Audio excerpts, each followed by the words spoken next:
Hi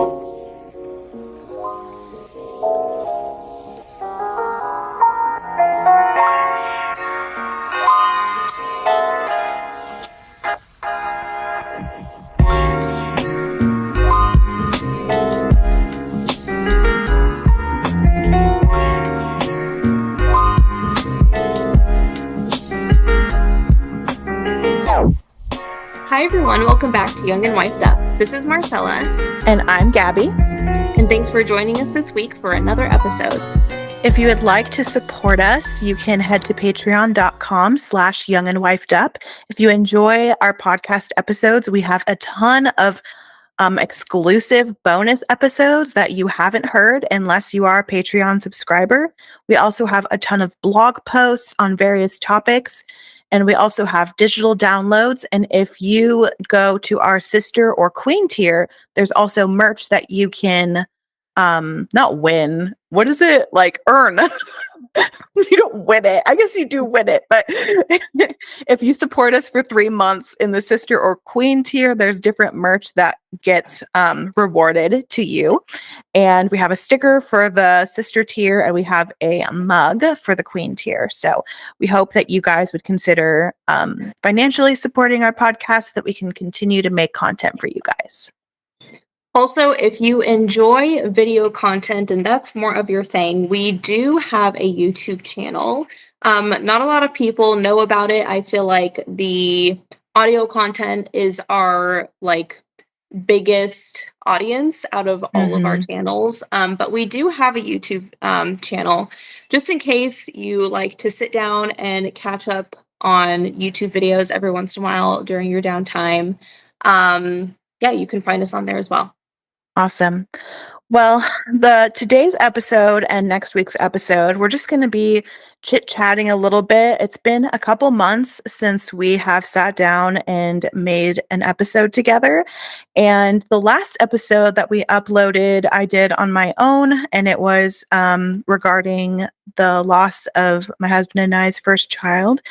And if you haven't listened to that and you would like to, it's kind of important for you to listen to that before you listen to this episode, because today is going to be kind of like an update on me and my family and how we've been dealing with the loss, what we've been doing in our healing. And next week we'll be chatting with Marcella and hearing what she's been up to the last couple months.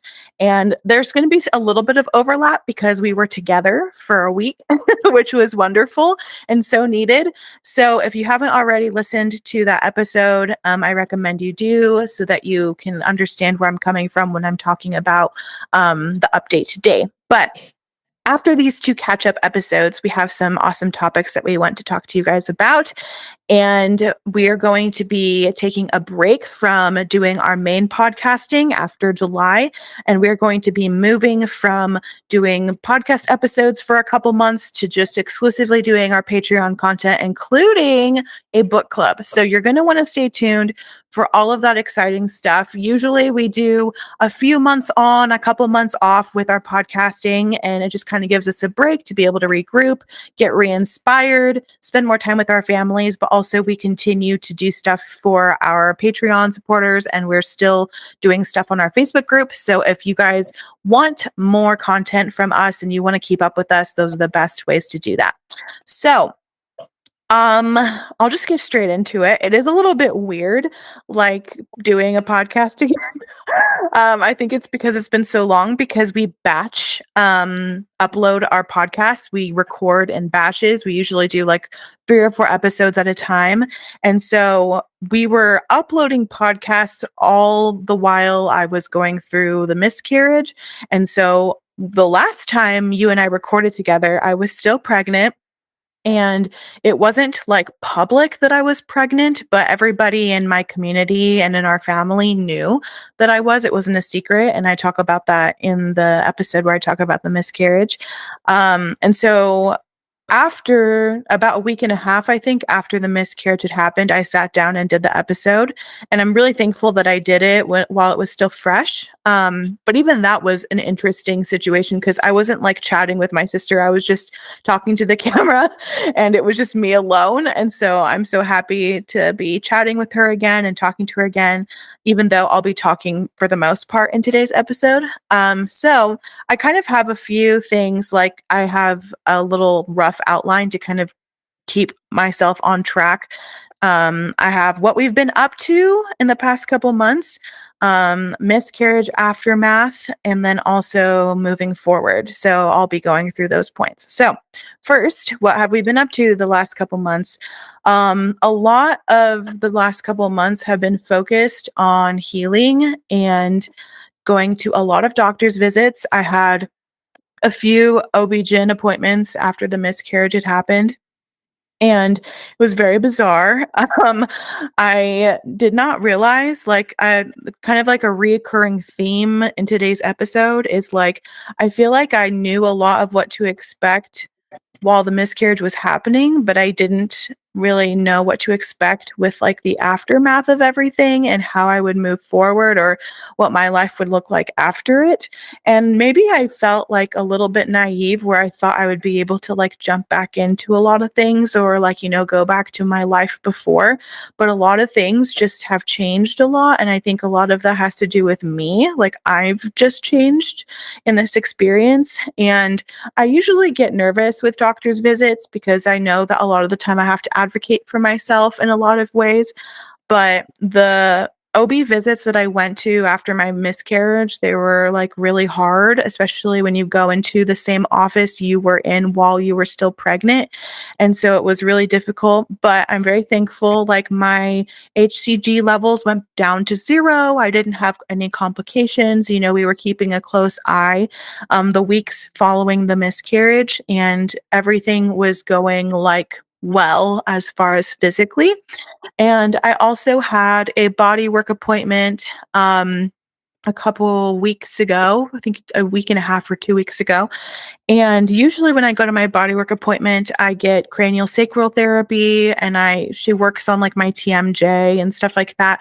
But I had told her what I had recently gone through, and she actually did some like uterine massages on me, which was really helpful. And it was like good for an emotional release as well as like physically. I think it helped me to start my cycle again. And I was doing other things to help support my body to get cycling again. But I think that in particular, a few days later, I did end up starting my period, which is awesome. So that's something that I'm really thankful I was able to do. And, if God forbid, like something were to happen again and I lose another baby, I think I will go out of my way to get a uterine massage after.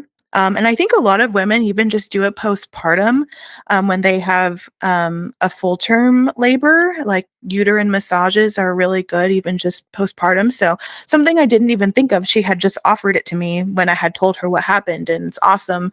I'm really thankful that I have medical providers that are, thinking ahead for me when I didn't know what to do. um, and then, other than doctor's appointments, I've honestly been laying low at home. I really haven't gone anywhere. I've stayed close to home. And, I'm not like socializing a ton outside of like church gatherings. And the most I went out, I think, is when Marcella and Liam came to visit me. So they came to visit me the first week of June. And Marcella will have to talk about her crazy experience. She had a hard time getting over here, but she did eventually get here. um, and she brought her youngest, Liam, and I was really excited. I wish she could have brought all 3 of her babies, but I'm really thankful that Liam was there. And when Marcel and Liam came, we did stay home quite a bit, but we did venture out a few times. And it was like really nice just to like have her here and for me to just like have like my best friend in the whole world like with me. Um Anyway, I didn't think I was gonna cry when I talk about this, but I really miss my family, and it was really hard going through miscarriage and even just like the entire pregnancy without my family, you know? And so it was definitely like super needed for my sister to come and be with me for about a week. They were here and that was awesome. Another crazy providential thing that happened is that my brother moved to Vegas, which is like insane. So, like, very randomly, my brother lives here now. He's kind of like a bachelor lifestyle, and he, is kind of reevaluating his career and stuff. So he thought that while he's doing that, he could come here and be close to me. He has some family in Southern California as well that makes it accessible for him. And so it's just been so fun, like having him here. And we've been getting a lot of opportunities to like connect and be together and like spontaneous meetups and then plan things. Like we were able to have him meet baby Liam for the first time, which was so sweet. And it was like fun having like all of us siblings together.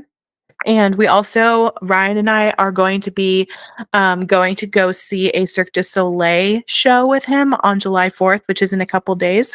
And so that'll be so fun. And it's just like fun to like have family here. And it's like completely not what I thought would ever happen. Like I was so shocked, like when he told us that he wanted to move here and he came and moved here so fast. But it's just one of those like blessings from God where it's like I didn't expect it. And it was like perfect timing for him to come and for me to have somebody close by that's family, you know? Um, and then, yeah, like I said, I've been staying close to home a lot. I did a lot of projects around the house, especially when I was waiting for Marcella and Liam to come. The week leading up, I did like a massive deep clean of the house and declutter of the house. And I also, it's like kind of sad, but like the room that I'm in right now, we had planned since we moved here that this would be the nursery, praying and asking God to give us a child. And so when I got pregnant, I started like collecting a few things, even like when right before we got pregnant, I was collecting a few things for this is like my office right now. And I was hoping that we could like turn it into the nursery and then we would just bring my office stuff into the master bedroom or whatever. But then, like, after the miscarriage happened, I didn't want to like be in this room at all because it just felt like sad. And I haven't really done a lot with this room. Like, I hadn't decorated, I hadn't like put things on the wall, and I hadn't made it like a real like space for myself because it's been like this weird like limbo of like, oh, well, I could get pregnant next month and then we'll want it to be the nursery. Or I could get pregnant in a couple months and then we're going to want to put baby stuff in there.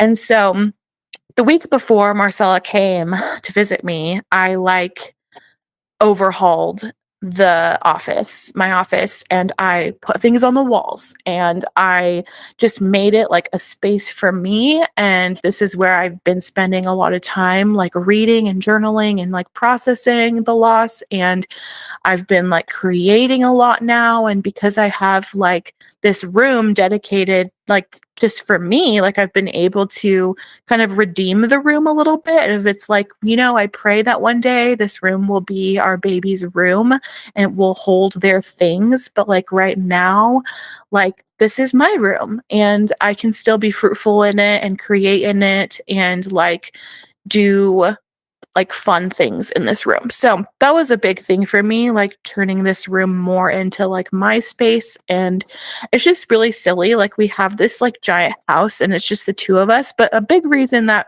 we wanted this house is because we host a lot and we have people that come and stay with us a lot.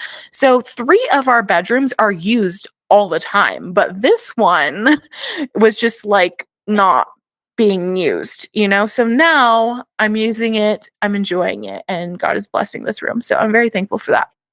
Um, as far as like more like moving on to like more of like the miscarriage aftermath, I like wrestle with like how much I want to like divulge because there's some things that are like really like private and like hard for me to talk about because it exposes a lot of like weakness in me and like how this miscarriage really affected me. And I don't want anybody to get the wrong idea that I am like wallowing in grief or that I'm like unable to move forward because that's just not the case. Like God has been carrying us and sustaining us so much in the past few months. Like, I have so much to be thankful for. But then there's like the reality of like, the things that happen when you experience grief. Like, even when we lost Ryan's grandmother last year, early last year before we moved to Vegas, like Ryan and I were experiencing waves of grief and we were really affected by it because we were really close to her, especially Ryan. And so like and I feel like we gave ourselves permission to like grieve that and like struggle and like, but then it's like weird, like people kind of like watch and wait and see how you're going to act or be when when you lose a baby, like when you miscarry, and everybody reacts so differently, and it's like so hard because there's no like right way outside of like obvious sin, to like go through grief, and everybody handles loss so differently. And I didn't really know how I was going to be. And it was kind of like this weird, like, okay, like, how am I going to function now? And one thing that was really difficult, and I think that I'm like finally climbing out of this like hump, is my panic disorder like came back in full swing, just like full on panic attacks every night. I couldn't sleep. I was having panic attacks anytime I left the house. Like anytime I was at church, I like couldn't breathe. I had to like leave and go to the bathroom a million times. And like I socializing like was making me panic. Everything was making me panic, and I felt really on edge. And so I was trying to like use my typical coping methods, but like nothing was working. And I felt like really out of control of my anxiety and my panic. But I do think like as things have progressed with my healing, and I've been like kind of like forcing myself to be a little bit uncomfortable, because I think one thing that people struggle with when they have panic attacks is we avoid triggers or avoid places where we feel panicky. And there's some merit to that, and I think that there is wisdom, in being gracious to yourself and not overexposing yourself. But at some point, like, it's like I have to go to like church. Like, I can't not go to church and be like consumed with anxiety and panic that I don't go because I have a panic attack anytime I would go, because that's like one of the only places I had been going recently. Um, so then I was like, okay, no, I'm going to like give myself like, you know, um, what is like the word I'm looking for? Like, I was giving myself a plan. So I was like, okay, as long as I can make it to the sermon, or as long as I can make it to the first song, or I'm going to try to stay in church for 30 minutes and not have to like leave to go to the bathroom or leave to go to the foyer, or, like I was kind of giving myself milestones. That's what I was like giving myself like goalposts almost to reach when I would get in these like uncomfortable, like panic inducing situations. And it's not that anything in particular was like making me panic. Like, everybody has been so kind, so respectful, so sensitive around me. And it's not like there was anybody making me particularly anxious. It's just like a leaving my house, like a safe place. This is where I have been throughout my miscarriage. And then leaving the house was like really hard. And so I started kind of like exposing myself more to like the places that where I was panicking or driving and stuff like that. And things have gotten a lot better, thank God. And I've just been praying and talking through it with like Ryan and like my friend Brooke. And like whenever I talk to like my mom or my sister or like my, the people that I'm like talking to a lot about this, I just am open about like, this is making me anxious and this is really hard. And I think talking about it also helps me to like not spiral or stay in my own head. And so those are things that like I didn't expect to happen following the miscarriage that did. And now I'm just kind of like, okay, Lord, like you're in control of my mind, of my emotions, of my anxiety. Like, I don't want this to like control my life, because there's been times in my life where it has controlled me. And I did a whole blog post on Patreon if you're interested about how I've coped with panic and anxiety holistically, not just addressing the mind, but like spiritually, the body, and everything. And I just detail like things that have helped me to cope. And there was one patron who had also responded with some ideas of things that helped her cope, and that really like helped me and inspired me. And so I think the more that we talk about it, the more that we um like not allow it to control our lives, like things do end up getting better. And I wish I could tell myself even a couple weeks ago that it will get better, because it did. um and like I said before, struggling with socializing again. Like, I still am struggling with socializing. I feel like I want to be close to home more, and I think maybe that will change later on, but I feel way more introverted than before I got pregnant. Like, I feel extremely introverted. I feel extremely guarded. I feel very like protective of myself and my like my space and my time. And maybe that will get better over time, but right now that's just kind of what it is right now. And again, like, I still like I go to the church fellowship meals, and I push myself to socialize in those settings because like I it's good for me to be around other Christians, but even that is still really hard right now. And then, like, lastly, like, feeling a lot more emotionally fragile than I ever have in my life. I think this is, like, the most emotionally fragile I've ever felt, and I think it's just because I am still, like, experiencing grief. It's still new. It's still, like, wasn't that long ago that this happened, and so I feel very weak emotionally and trying to lean on Christ to be my strength. And and also being willing to lean on the people that love me, because I feel like I can have this overly independent attitude where I'm like, I'm strong, I'm independent, I don't need anybody to like hold my hand or coddle me. But like recently, like since the miscarriage happened, like I do feel more like I'm more emotionally dependent on the people that I'm closest to. And I've just been trying to give myself permission to do that. Like, it's okay to lean on people. Like, this is how the Lord has provided for us. Um, so moving forward, like I said, this room that I'm sitting in, if you're watching the YouTube channel, you can see my bookshelf behind me. Um, I've been just creating more since I've been staying closer to home. I've been getting back into my embroidery projects, really loving it. I've been um, posting more on my homemaking Instagram recently and just trying to like get back into that and using that as an outlet for creativity, and also just like being open about my grief journey and everything. And then I have some like other projects that I'm excited about. I started working on recording an audiobook, which I'll share more details about later on. And I don't know, I've just been like reading a lot of edifying books. I've kind of paused a lot of my TBR so that I can focus on books that are more feeding my soul. One book in particular that I'm almost done with, I have about an hour and a half left, is Becoming Elizabeth Elliot. And it's a biography of Elizabeth Elliot. It's like one of two books that's written by Ellen Vaughn. And hearing Elizabeth Elliot, I also talk about her in a blog post I made a couple months ago when it was Women's Month. Um, what a like example of Christian suffering and just standing firm in your faith.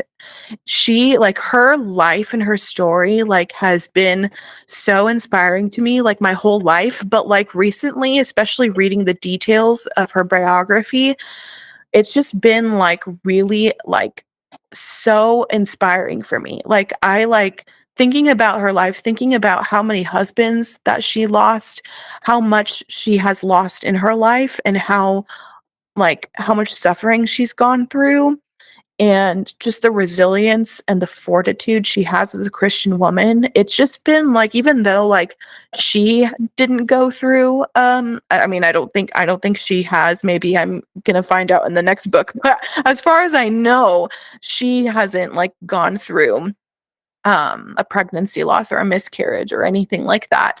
But that like, because she's experienced so much death in her life, just hearing her story of how she's picked up the pieces of her life and pushed forward, I need that, like I need to hear inspiring stories of like courageous Christian women. And it just like makes me think about other people besides my own suffering. It makes you kind of get out of your own like bubble and think about like there are other people that have lost people and that like they like made it through. Like and they didn't just make it through. They didn't just survive. Like they thrived, they flourished in the Lord and they did like great things like for like the gospel, and it's just so inspiring. So I think reading her story has like helped me a lot too, and just like getting my eyes off of my own self and my own grief and thinking about like how other Christians have gone through so much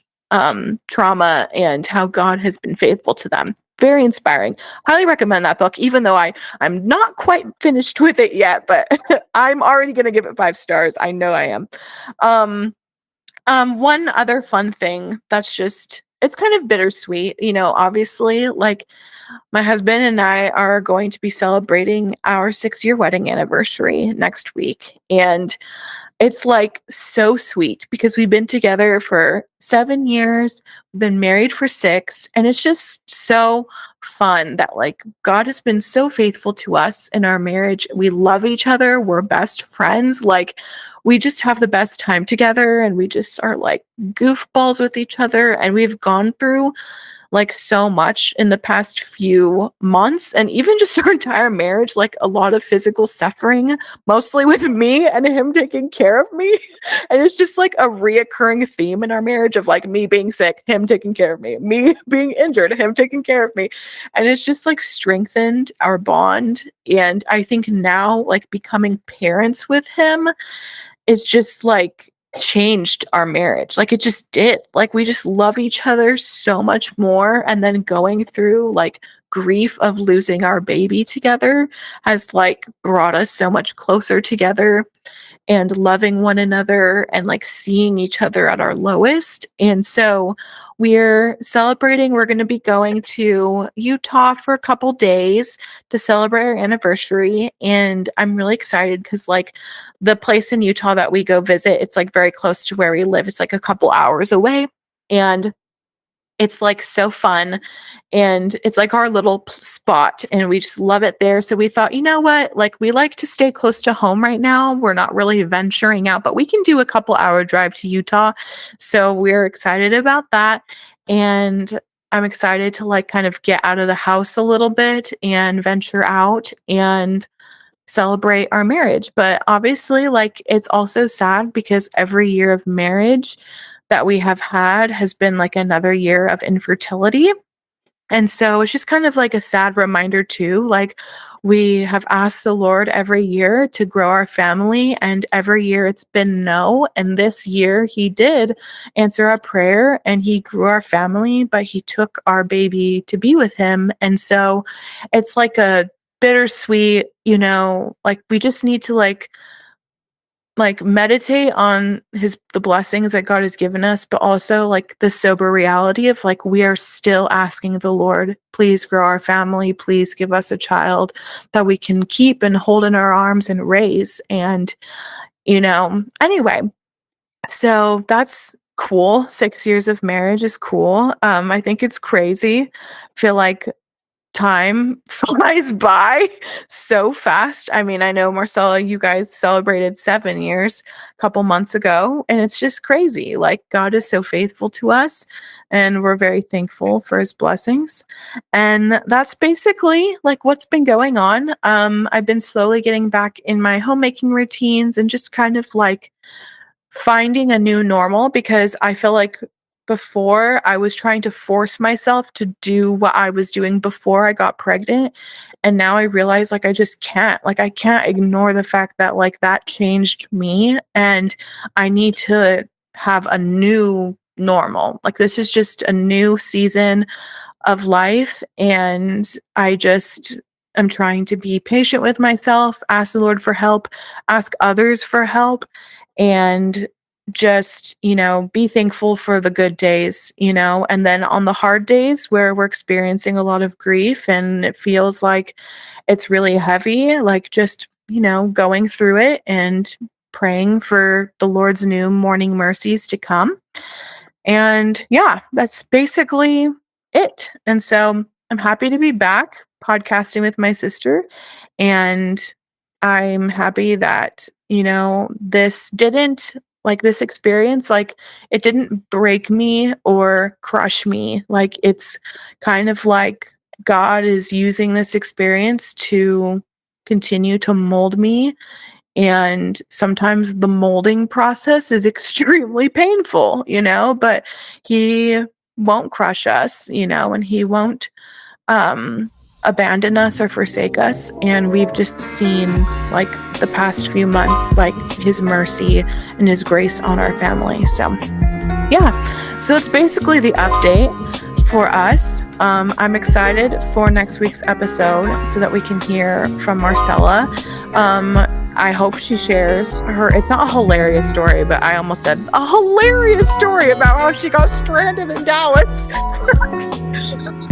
It's not hilarious, but it's a little bit hilarious. Like, now that we've gone past it, we can laugh at it because it's literally insane. So join us next week as we hear from Marcella, what's been up with her and how she's been doing the past couple months, what's been going on with her family. And we'll talk to you guys then. Bye. Bye.